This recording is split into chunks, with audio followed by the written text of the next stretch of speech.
That's what we're making today. It's beautiful, delicious, and I guarantee you, once you've tasted it, you're probably going to want more. Well, hello. How are you folks doing today? This is Texas Cooking Today. Today I'm not going to do two different videos for one recipe. This is going to be a single video, single recipe, easy to do. And it was such a short tutorial, I decided there's no way I could do two videos. So enjoy this. This is a really cool dish. It's a super easy dish to make. This is a dish that you can make, in 30 minutes if the chicken is thawed. An hour to an hour and a half if the chicken's frozen. You can take your time with this dish or you can hurry with this dish. Either way, it's delicious. You're going to enjoy this recipe when you taste it, and you're going to be blown away with how simple it is. So come and take a look at these ingredients. We got some frozen chicken and some other neat stuff here, and we're going to make some great chicken. But oh, hang on. Before I do that, there is something I want to mention. You see the way I'm dressed? I know it's not what I normally do. I normally do what, a black shirt, t-shirt? Hey, that's me. That's just what I do. I'm wearing this because this is one of the products I'm making. This is something that's available at my store, and I've got this in like a whole bunch of different colors, the same design. So if this is like a bit too loud for you, and it might be, there's probably going to be some other stuff there, and there's a lot more stuff coming. So I've got some shirts with just plain pictures on the front. Soon will be shirts with slogans, you know, my snarky humor. And then also there's going to be everything else that I'm producing, which is going to be some bags and some pillows and other stuff. And that's already begun. So if you would take another look at my website, that's S.A.Trotter.com. And if you want to interact with me about any of my videos or have me produce something special just for you, take a look at Wisio.com Stuart Trotter. That's me, and that will get you the opportunity to have direct access to me, okay? I'm not going to have a lot of time for answering questions in the comments, but I will be doing Wisio from now on, so give it a try. Hey folks, this is really cool, and well, I'm looking forward to showing you how to make a great dish. Come on. Today the ingredients are really simple, folks. I've got some chicken. Now, believe it or not, this isn't nice, beautiful chicken like you normally see me use. These are frozen fillets, and they're still frozen breasts, okay? So we have frozen breasts right here. They're not thawed. All I did was just run them under a little water to deglaze them, and here they are. Nothing pretty. I have some sugar over here, salt, butter, curry. Now, the kind of curry you choose is up to you. If there's one you already love, use it. However, otherwise, just pick up your typical curry that you see at the spice rack, okay? Nothing fancy. We're going to get into where curry comes from and a little bit about that in just a minute. Coconut milk right here. Get you some coconut milk. Make sure it sounds good and liquidy. Sometimes these will set up and you'll see the solids separate from the liquid.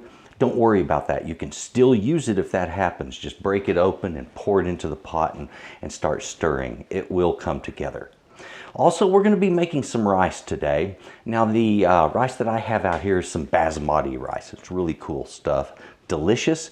It doesn't stick together very much, and it really enhances any dish you put it with. If you've never had basmati, give it a try once at least. You deserve that. We're going to get into this dish, enjoy what we have here. I don't know if I mentioned sugar over here. It's very important for this dish because nothing works without a little sugar in this dish. Okay, this is simple enough. It's a one-pot dish when it comes to the chicken and the sauce. You'll need another pot for the rice, of course. This flat delicious if you do it right. If you go heavy-handed with the curry, it could be a bit strong. Okay, so I'm going to show you to be a bit light with it. You can always add more, but you can't take it back out, all right? So what I'm going to start with here is getting a little bit of oil in my pan. Now, if you notice the pan I'm using, it can be just any kind of a pot. You can do this on the stove. You can do this in the oven. You can do it on your grill if you want, just as long as the pan can handle the heat of wherever it is you're cooking. So I'm just getting some oil in here, and I'm going to get some heat underneath it starting right now. All right, and we'll turn that heat down to a medium, or medium low rather. There we go. I just don't need a lot of heat right now.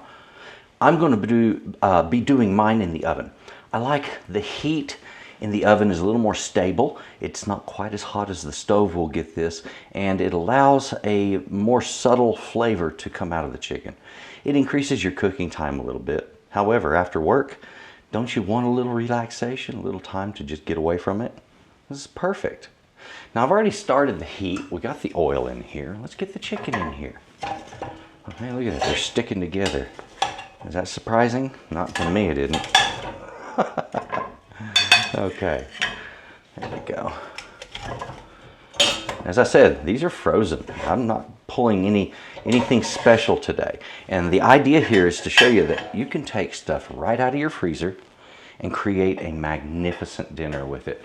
And this is going to be so easy. So here I've got the chicken in here.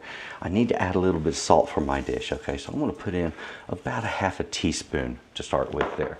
If I want to increase that salt later, I can do so. It's not a big deal. I also am going to be needing coconut milk, my curry, and my sugar in here. This is as simple as just kind of get it all poured in. All right.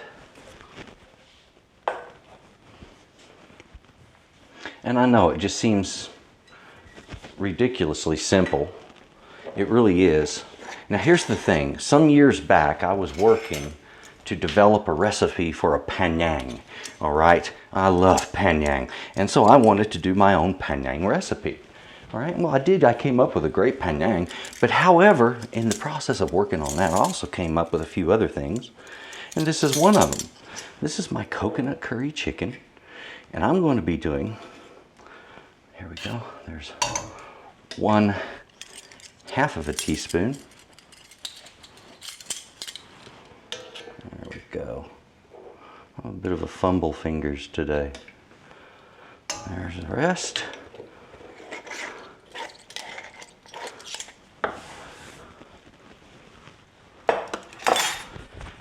So simple enough here. I need to get in there and stir this. And what I'm going to use is just simple spatula. And I'm just going to work, whoops, I'm making a mess. I'm just going to work that curry and sugar into the sauce, okay? They need to be mixed into that coconut milk for this to work.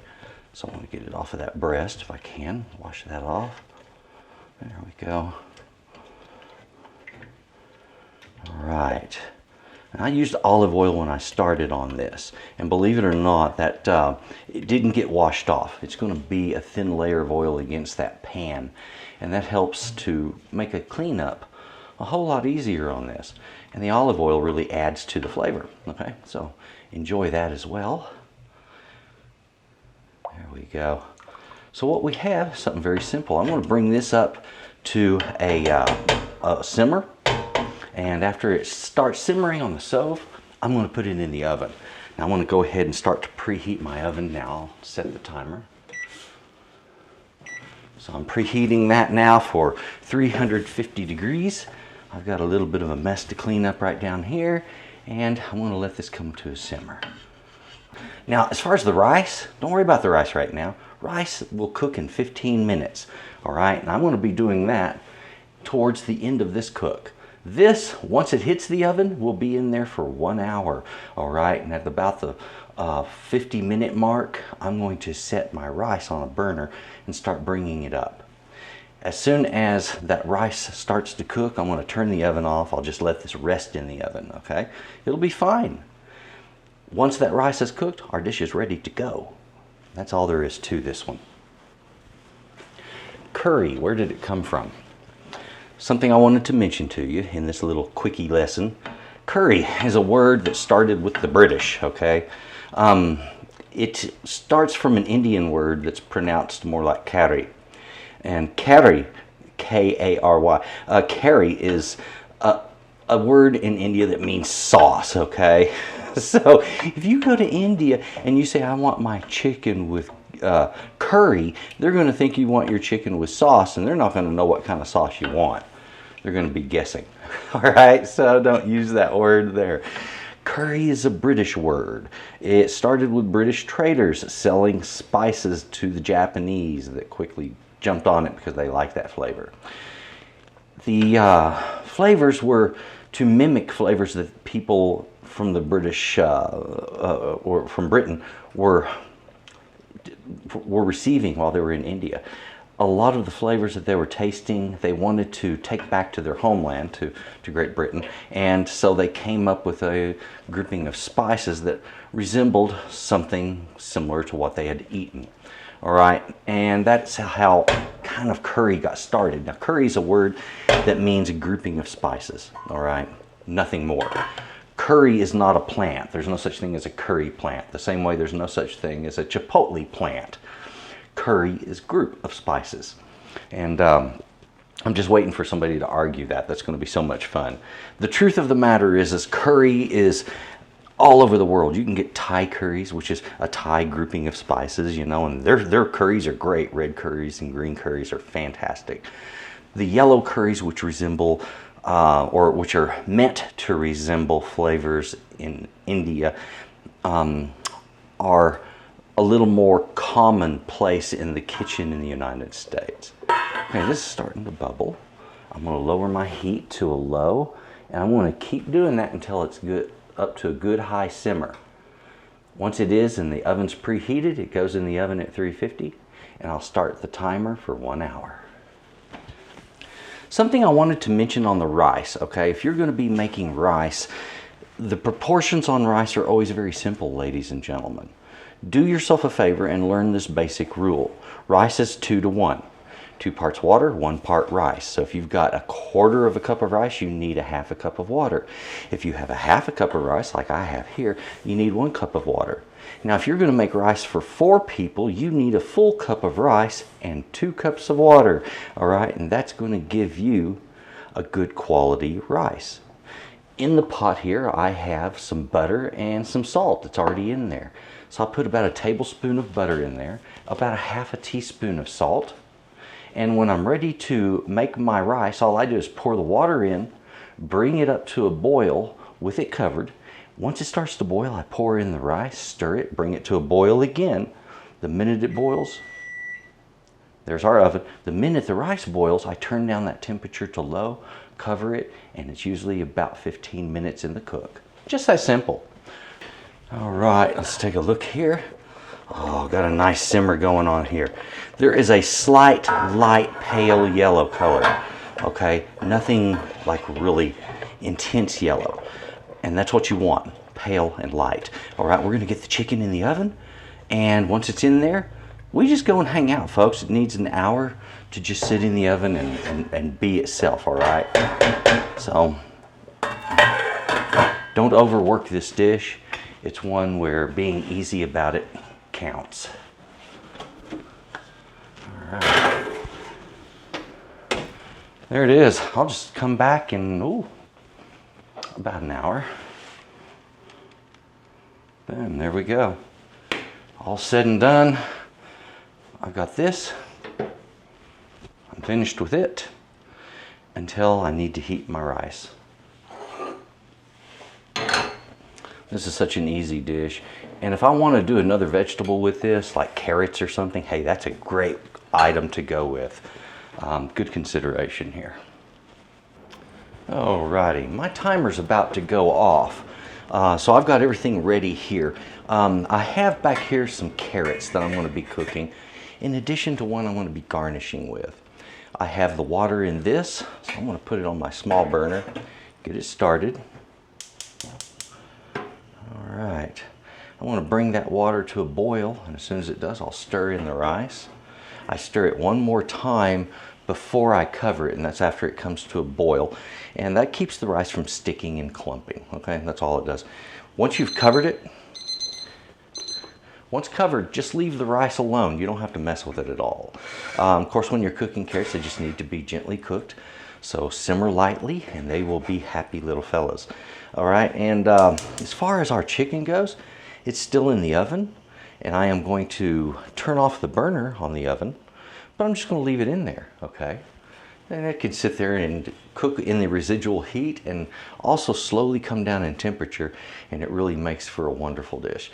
Okay, so let it do that while this is cooking, and dinner will be ready soon enough. Okay, yeah, it's starting to boil. Just what I need. Now, get my rice right down in here. I've already got my salt and butter in there. Just gonna stir gently.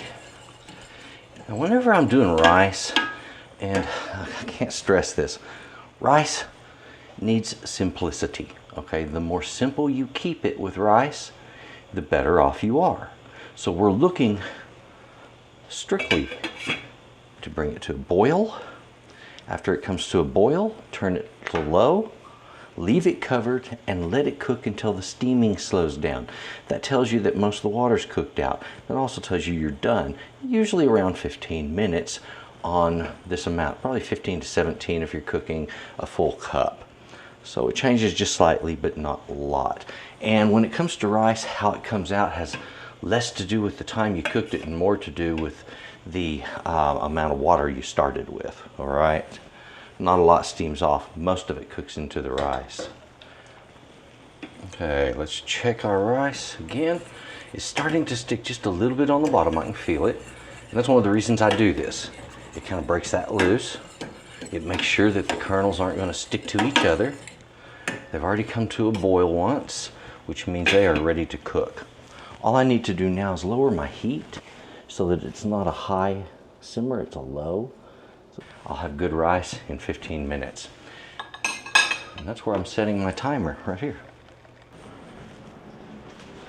All right, time to pull out this. It has rested. It's ready to go. And the rice will be finished cooking in just a few minutes. We can enjoy a beautiful dinner. All right, I need to take a look at the rice. It's still steaming fairly well. Now, if you cooked your rice well, you'll notice there's some dimples on the top of the rice. That's very common. I've pulled a little bit back right here already, and that is where I just take a peek at the bottom of the pan. I want to see if there's water down there, and there is no more water there. So I'm going to turn that burner off. I'm going to cover this. I'm going to turn off my timer. The timer is down to 2 minutes left, and it will be hitting 1 minute here in just a few seconds. So we're very close to the actual time I mentioned. This normally cooks at. Basmati does have a tendency to cook just a little bit fast, so be prepared for that. Okay, there it hits 1. Okay, so the rice is ready. The chicken is ready. Oh yes, very simple. Very, very simple. This recipe makes easily enough portions for 4 people, except for the rice that I used. Now, I used a half a cup of rice today, and that's only because there's 2 of us here. However, I would have used a full cup of rice if I wanted to feed 4 people.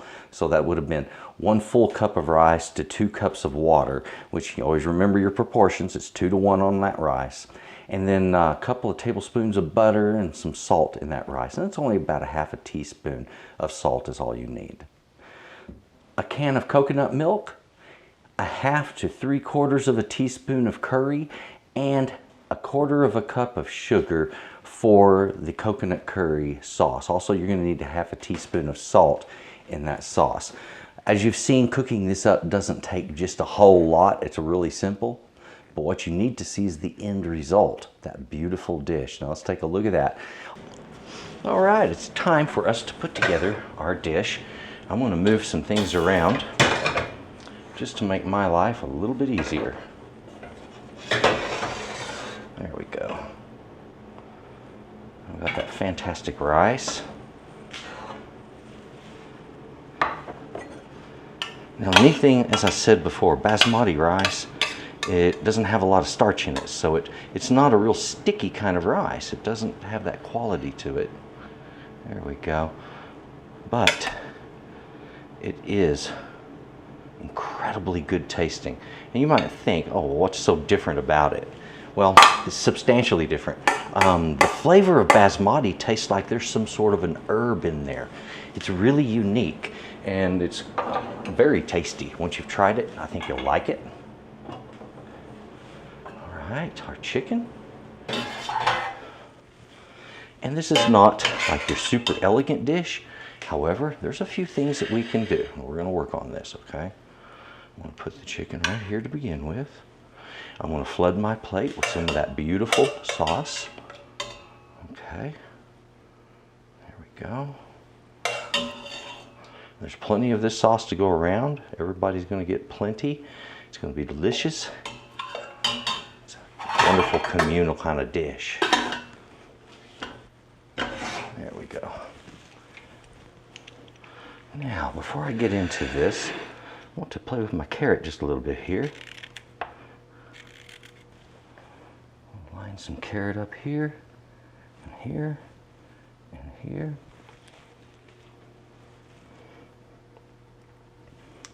Some strips here and there, and it doesn't have to be anything incredible, all right?